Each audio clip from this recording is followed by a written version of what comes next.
It has been said, and it is a fact, that these 11 men were the lowest of the low. Subhuman was the word which one of my honorable friends used. So be it. But that cannot be relevant to the acceptance of responsibility for their death. I know that it does not enter into my right honorable friend's mind that it could be relevant because it would be completely inconsistent with his whole policy of rehabilitation, which is based upon the assumption that whatever the present state of these men, they can be reclaimed. No one who supports the policy of rehabilitation can argue from the character and condition of these men that responsibility for their death should be different from the responsibility for anyone else's death. In general, I would say that it is a fearful doctrine which must recoil upon the heads of those who pronounce it, to stand in judgment on a fellow human being and to say, because he was such and such, therefore the consequences which would otherwise flow from his death shall not flow. It is then said that the morale of the prison service, the morale of the whole colonial service, is above all important, and that whatever we do, whatever we urge, whatever we say, should have regard to that morale. Amen, say I. But is it for the morale of the prison service that those who executed a policy should suffer, whether inadequately or not is another question, and those who authorized it, to those whom they appealed, should be passed over? I cannot believe that this supports the morale of a service.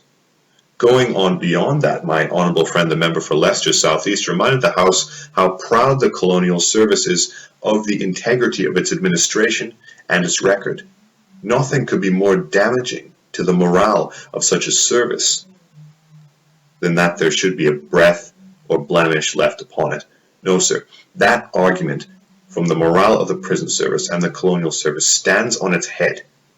If what we mean is that therefore the consequences of responsibility should not follow in this case as they would in any other similar case. Finally, it is argued that this is Africa, that things are different there. Of course they are.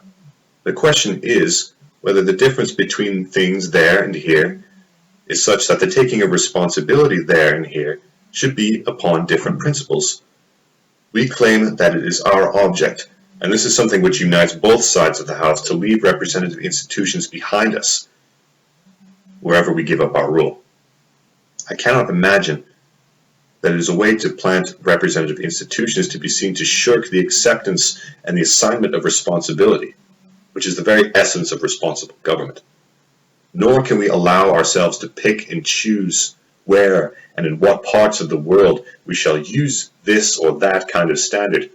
We cannot say we will have African standards in Africa, Asian standards in Asia, and perhaps British standards here at home. We have not that choice to make. We must be consistent with ourselves everywhere. All government, all influence of man upon man rests upon opinion.